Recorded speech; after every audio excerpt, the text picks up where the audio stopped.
அருமை பெரியவர்களே, அன்பு தாய்மார்களே, வருகிற ஏப்ரல் 18 அன்றைக்கு நடைபெற இருக்கின்ற நாடாளுமன்றம் மற்றும் தமிழகத்திலே 18 தொகுதிகளுக்கான இடைத்தேர்தல் நல்லதொரு வாய்ப்பாக நீங்கள் எல்லாம் கடந்த 2 ஆண்டுகளாக காத்திருந்த ஒரு வாய்ப்பு நம்மை தேடி வந்திருக்கிறது. அதுவும் பலம் நழுவி பாலிலே விழுந்தது என்பார்களே, அதுபோல மோடியும் அவரது செல்ல அடிமைகளும் இன்றைக்கு ஒரே கூட்டணியாக இன்றைக்கு தமிழகத்திலே போட்டியிடுகிறார்கள். உங்களது வேலையை அவர்கள் குறைத்து விட்டார்கள். நீங்கள் அம்மா அவர்கள் ஆசையோடு நாம் பெற்ற வெற்றி சின்னமாகிய பரிசு பெட்டகம் சின்னத்திலே ஒரு வாக்கு அளித்தாலே இந்த ஆட்சி, ஒவ்வொருவரின் வாக்கும் இந்த ஆட்சிக்கும், மக்கள் விரும்பாத இந்த ஆட்சிகளை முடிவுக்கு கொண்டு வருவதற்கு நல்லதொரு வாய்ப்பு கிடைத்திருக்கிறது. மக்கள் தான் எஜமானர்கள் என்பதை நீங்கள் நிரூபிக்கின்ற நேரம் நெருங்கிவிட்டது. காரணம், மக்களின் ஆதரவை பெற்று ஆட்சி பொறுப்பிலே வந்தவுடன் மக்களை தேவையான திட்டங்களை செய்வதை விட்டுவிட்டு எப்படியெல்லாம் மக்களை துன்புறுத்த முடியுமோ அப்படியெல்லாம் இந்த ஆட்சியாளர்கள், குறிப்பாக மோடி அவர்கள் துன்புறுத்தி வருகிறார்கள். பொருளாதார கொள்கை என்ற பெயரில் அவர் இந்த பண மதிப்பிழப்பு என்கின்ற ஒரு திட்டத்தை கொண்டு வந்து கருப்பு பணத்தை ஒழிக்கிறேன் என்று இந்தியா முழுவதும் பணமே இல்லாமல் ஒழித்து விட்டார். பணம் எல்லாம் அம்பானிகளிடமும் அதானிகளிடம் தான் இருக்கிறது தவிர சாதாரண மக்களிடம் பணம் இல்லை என்கிற நிலைதான் இருக்கிறது. அதுபோல ஜிஎஸ்டி வரி விதிப்பு என்கின்ற பெயரில வியாபாரிகளையும் தொழில்களையும் நசுக்கிவிட்டார். சிறு குறு தொழில்கள் எல்லாம் இன்றைக்கு தமிழ்நாட்டிலே இன்றைக்கு மூடப்பட்டு விட்டன. கிட்டத்தட்ட 6 லட்சம் பேர் இன்றைக்கு வேலை இல்லாமல் சிறு குறு தொழில்களில் இருந்தவர்கள் இன்றைக்கு நடுரோட்டிலே நிற்கிறார்கள். 6 லட்சம் பேர் என்பது 6 லட்சம் குடும்பம் இன்றைக்கு தவியாய் தவிக்கிறது. அதனால்தான் இதே தெய்வம் அம்மா அவர்கள் இருந்தவரை ஜிஎஸ்டியை அவர்கள் தமிழ்நாட்டிலே அனுமதிக்க மாட்டேன் என்று அவர் அன்றைக்கு தடை செய்தார். அம்மா அவர்கள் மருந்து ஆஸ்பத்திரியில் இருந்த நேரத்தில் தான் அவர்கள் கொண்டு வந்தார்கள். அதுபோல ஏழை எளிய மாணவ மாணவிகள் மருத்துவக் கல்லூரியில் சேருவது என்கின்ற எண்ணத்தையே இல்லாமல் செய்கின்ற அளவிற்கு நீட் என்ற முறையை தமிழ்நாட்டிலே அவர்கள் அறிமுகப்படுத்த பார்த்தார்கள். அம்மா அவர்கள் இருந்தவரை அதை தடுத்து நிறுத்தினார்கள். இதுபோல நமது விவசாயிகளை பாதிக்கின்ற எந்த ஒரு திட்டமாக இருந்தாலும் அதை மாண்புமிகு அம்மா அவர்கள் தடுத்து நிறுத்தினார்கள். ஆனால் இன்றைக்கு மத்திய ஆட்சியாளர்கள் செய்வதற்கெல்லாம் இந்த பழனிசாமி ஆட்சி வழிவிடுகிறது. குறிப்பாக நமது காவிரி டெல்டா பகுதியில, காவிரி படுகை மாவட்டங்களிலே விவசாயத்தை அழிக்க வேண்டும் என்ற ஒரே தீய நோக்கத்தோடு பல்வேறு பன்னாட்டு நிறுவனங்களுக்கு பூமிக்கு கீழே ஆயில் எடுக்கிறோம், மீத்தேன் எடுக்கிறோம், ஹைட்ரோ கார்பன் திட்டம் எடுக்கிறோம் என்று நிலங்களை எல்லாம் அங்கே தார வார்க்கிறார்கள். விவசாயம் என்பது நமக்கு தொழில் மாத்திரம் அல்ல, அது நமது வாழ்க்கை முறை. விவசாயிகள் ஏற்கனவே கடுமையான வறட்சியினாலும் சரியான நேரத்திலே தண்ணீர் கிடைக்கவில்லை என்பதாலும், மழை பெய்தாலும் அதனாலும், வெள்ளத்தாலும் மற்றும் அதற்கான இடுபொருள்களின் விலை உயர்வாலும் எத்தனையோ கஷ்டப்படுகிறார்கள். விவசாயிகள் தங்களின் விளைபொருட்களுக்கு ஏற்ற விலையும் கிடைக்காமல் கஷ்டப்படுகின்ற நேரத்திலே நிலத்தை எல்லாம் விட்டுவிட்டு எங்கோ அகதிகளாக செல்கின்ற அளவிற்கு இன்றைக்கு தமிழ்நாட்டு மக்களை பாதிக்கின்ற விதமாக காவிரியிலே அவர்கள் மேதாதரை கட்டுவதற்கும் மறைமுகமாக அனுமதி கொடுத்து தமிழ்நாட்டை ஒரு சோமாலியாக ஆக்க வேண்டும் என்ற கங்கணம் கட்டி கொண்டு திரிகிறார் மோடி.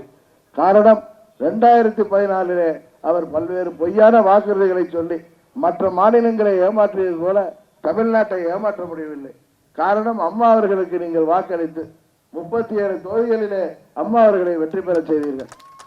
அந்த கோபம்தான் அம்மா அவர்கள் இருந்தவரை அமைதியாக இருந்த மோடி இன்றைக்கு அம்மாவின் கட்சியையும் அவர் முடிவுக்கு கொண்டு வர வேண்டும்.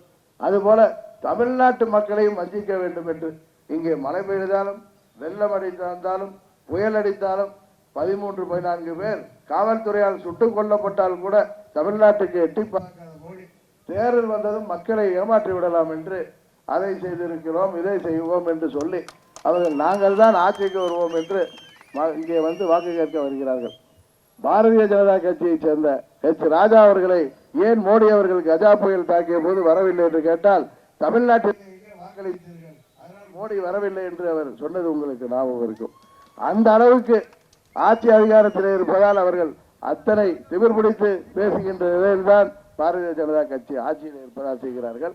அவர்களுக்கு அடிமையாக இருக்கின்ற நமது பழனிசாமி, பன்னீர்செல்வம் கம்பெனி அவர்களை வைத்து இவர்கள் இன்றைக்கு ஆட்சியை தொடர மோடி அவர்கள் உதவி செய்வதால் இந்த ஆட்சியை தொடர்கிறார்கள்.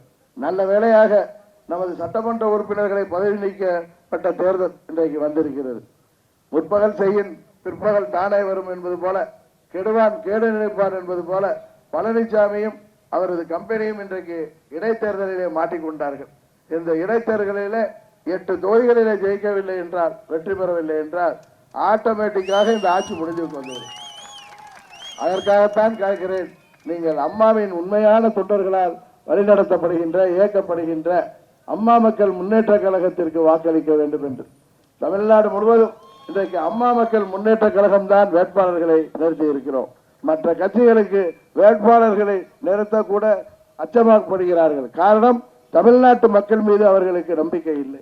இன்னொரு கூட்டணி உங்களுக்கு தெரியும், திமுக தலைமையிலே தமிழ்நாட்டிலே உள்ள கூட்டணி. அது காங்கிரஸ், திமுக, கம்யூனிஸ்ட், மதிமுக போன்ற கட்சிகள் உள்ள கூட்டணி. அந்த கட்சிகளுக்குள்ளேயே முரண்பாடு இருக்கிறது. ராகுல் காந்தியை பிரதமராக்க வாக்களிங்கள் என்று திரு ஸ்டாலின் அவர்கள் மக்களிடம் செல்கின்ற இடங்கள் எல்லாம் கேட்கிறார். காங்கிரஸ் கட்சியே இன்னும் ராகுல் காந்தியை என்று சொல்லவில்லை. போதாக்குறைக்கு கம்யூனிஸ்ட் கட்சிகள் தமிழ்நாட்டிலே அவர்களுடன் உடன்பாடுகையோடு இருக்கிறார்கள், கூட்டணியிலே இருக்கிறார்கள். பக்கத்து மாநிலமான கேரளாவிலே காங்கிரசுக்கும் கம்யூனிஸ்டுக்கும் எதிராக போட்டியிடுகிறார்கள். ஏன் ராகுல் காந்தி போட்டியிடுகின்ற வயநாடு தொகுதியிலே கூட அங்கே கம்யூனிஸ்ட் கட்சி வேட்பாளரை நிறுத்தி அவரை நிச்சயம் தோற்கடிப்போம் என்று அங்கே உள்ள முதலமைச்சரே சொல்கிறார். இப்படி முரண்பாடான கூட்டணி வைத்துக் கொண்டு இவர்கள் எப்படி பிரதமரை தேர்ந்தெடுக்க போகிறார்கள் என்றே தெரியவில்லை. இன்னொன்று சொல்ல வேண்டும் என்றால், மத்தியிலே எந்த ஒரு தேசிய கட்சிக்கும் அறுதி பெரும்பான்மை கிடைக்கப் போவதில்லை. இவர்கள் தமிழ்நாட்டு மக்களை ஏமாற்றி உங்களை வாக்குகளை பெற்று மீண்டும் ஆட்சியிலே வர வேண்டும் என்பதற்காகத்தான் திமுக இது போன்ற கபட நாடகங்களை ஆடுகிறார்கள். 96 இருந்து 2014 வரை மத்தியிலே பாஜக கூட்டணியிலேயோ அதற்கு முன்பு யூஎஃப் கவர்மெண்ட்லேயே இருந்தவர்கள், அதைத் தொடர்ந்து காங்கிரஸ் ஆட்சியிலே 10 ஆண்டு அமைச்சர்களாக இருந்தவர்கள் தமிழ்நாட்டிற்கு என்ன செய்துவிட்டார்கள்? நமது ஜீவாதார பிரச்சனை ஆகிய காவிரி பிரச்சனையிலே என்ன செய்தார்கள்? பக்கத்திலே உள்ள நமது தொப்புள் கொடி உறவுகளான இலங்கை தமிழர்கள் 1.5 லட்சம் பேர் அங்கே சுட்டுக் கொல்லப்பட்ட போது அதை இவர்கள் வேடிக்கை பார்த்தார்களே தவிர அவர்கள் காங்கிரஸ் அரசாங்கத்திடம் பேசி எதுவும் செய்ய முடியவில்லை. ஆனால் தமிழ்நாட்டு மக்களை ஏமாற்றி அங்கே மத்தியிலே பிரதம வேட்பாளரை நாங்கள் சொல்கிறோம் என்கிறார்கள். அம்மா மக்கள் முன்னேற்ற கழகம் அவர்களை ஆர்கே நகரிலே டெபாசிட் காலி செய்தது. திருவாரூர் தொகுதியிலே திமுக போட்டியிடவே பயந்த காரணம் அங்கே அம்மா மக்கள் முன்னேற்ற கழகத்தை பார்த்துதான். அம்மா இருந்தவரை அம்மாவை கண்டு பயந்தவர்கள், அம்மா அவர்கள் இன்றைக்கு இல்லை என்று துணிச்சலாக இருந்தவர்களுக்கு அம்மா அவர்கள் திருக்கொடியிலே இருக்கின்ற திருவுருவப் படத்தை தாங்கி இருக்கின்ற அம்மா மக்கள் முன்னேற்ற கழக தொண்டர்களாக தமிழ்நாடு முழுவதும் வியாபித்திருக்கிறது கண்டு திமுக அச்சப்படுவது என்ற காரணத்தினால்தான் இருட்டிலே தனியாக போகிறவர் 4 பேரை துணைக்கு அழைத்து செல்வது போல இந்த ஆகாத கூட்டணி கட்சிகளை சேர்த்துக் கொண்டு செல்கிறார். இன்றையும் சொல்ல போனால் இங்கே போட்டியிடுகின்ற அதிமுக வேட்பாளர் யார் என்பது உங்களுக்கு தெரியும். பெரியண்ணன் தம்பிதுரை. அவர் போகின்ற இடங்களில் எல்லாம் பொதுமக்கள் அவருக்கு சிறப்பான வரவேற்பு கொடுப்பதாக நாம் கேள்விப்படுகிறோம். காரணம், அவர் புரட்சி தலைவர் காலத்தில் இருந்து இன்று வரை தலைவர்களின் பெயரை சொல்லி கிருஷ்ணகிரியிலும் கரூரிலும் எம்பியாக இருக்கிறாரே தவிர மக்களுக்காக ஏதாவது செய்தாரா என்றால் இல்லை என்றுதான் தெரியும். அவர் முன்பு புரட்சி தலைவரை வைத்து எம்பியாகி டெல்லியிலே டெப்டி துணை சபாநாயகர் ஆனார். அதற்கு பிறகு அம்மா இருந்தவரை அம்மாவை வைத்து ஓட்டு கேட்டு வந்தார். இன்றைக்கு பழனிசாமியும் பன்னீர்செல்வத்தையும் காட்டி இவரால் ஓட்டு வாங்க முடியாது. இன்று போகின்ற இடங்களெல்லாம் இந்த தொகுதி மக்கள் நீங்கள் என்ன செய்தீர்கள் என்று அவரை கேட்கிறார்கள். உதாரணத்திற்கு அவர் பாராளுமன்ற உறுப்பினராக தத்தெடுத்த வாழ விடுதி கிராமமே இன்றைக்கு சாட்சியாக இருக்கிறது. ஒவ்வொரு எம்பியும் ஒரு கிராமத்தை தத்தெடுத்து அதனை முன்மாதிரியாக மாற்றப் போகிறோம் என்றார்கள். ஆனால் தம்பிதுரை தத்தெடுத்த கரூர் ஒன்றியம் வாழ விடுதி கிராமத்தில் குடிக்க தண்ணீர் கூட இல்லாமல் மக்கள் அல்லாடப்படுகிறார்கள். அங்கு போஸ்ட் ஆபீஸ் கூட நாடக மேடையில் தான் செயல்படுகிறது. எந்த அடிப்படை வசதியிலும் அங்கே இல்லை. நான் இதை அரசியலுக்காக சொல்லவில்லை, யாருக்காவது இங்கே உள்ளவர்களுக்கு சந்தேகம் இருந்தால் நேரு போய் பார்த்துவிட்டு நீங்கள் அதை புரிந்து கொள்ளலாம். ஒரு எம்பி தத்தெடுக்கிற கிராமத்தை கூட ஒரு துணை சபாநாயகர் இருப்பவர், பல ஆயிரம் கோடிக்கு அதிபதியாக இருப்பவர் செய்யவில்லை என்றால், அவரை போய் வேட்பாளர்களாக நிறுத்தியிருக்கின்றார்கள் என்றால் அங்கே வேட்பாளர் பஞ்சம். யாரும் வேட்பாளராக நிற்க அங்கே தயாராக இல்லை. இன்னொரு கட்சி உங்களுக்கு தெரியும், காங்கிரஸ் கட்சி. அதன் வேட்பாளர் சொல்கிறார், நான் இங்கே இருந்து செல்போனிலே பேசியே ராகுல் காந்தியிடம் பேசி இதை வெற்றி பெற செய்தால் நமது தொகுதிகளின் தேவையான திட்டங்களை பெற்றுத் தருவேன் என்கிறார். கர்நாடகாவில் இவர்களது அமைச்சர் காங்கிரஸ் கட்சியைச் சேர்ந்த திரு சிவகுமார் அவர்கள்தான் அங்கே மேக்தாத் அணை கட்டுவேன் என்று ஒற்றை காலில் நின்று கொண்டிருக்கிறார். ராகுல் காந்தியிடம் இவர் போனிலே சொல்லி காவிரியிலே மேகதாது அணை கட்டமாட்டோம் என்று உறுதிமொழியை பெற்றுத்தர சொல்லுங்கள். இவரை முடியாது. காரணம், காங்கிரஸ் கட்சி ஒவ்வொரு மாநிலத்திற்கும் ஒரு நிலைப்பாடை எடுத்திருக்கிறது.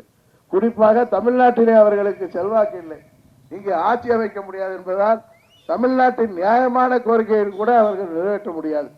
கர்நாடகாவில் தான் அவர்களுக்கு வாய்ப்பு இருக்கிற காரணத்தினால் ஒருதலை பட்சமாகத்தான் காங்கிரஸ் கட்சி நடந்து கொள்ள முடியும். அதுபோல பாலாற்று பிரச்சனையும் சரி, காங்கிரஸ் ஆந்திராவிற்கு தான் ஆதரவாக இருக்கும்.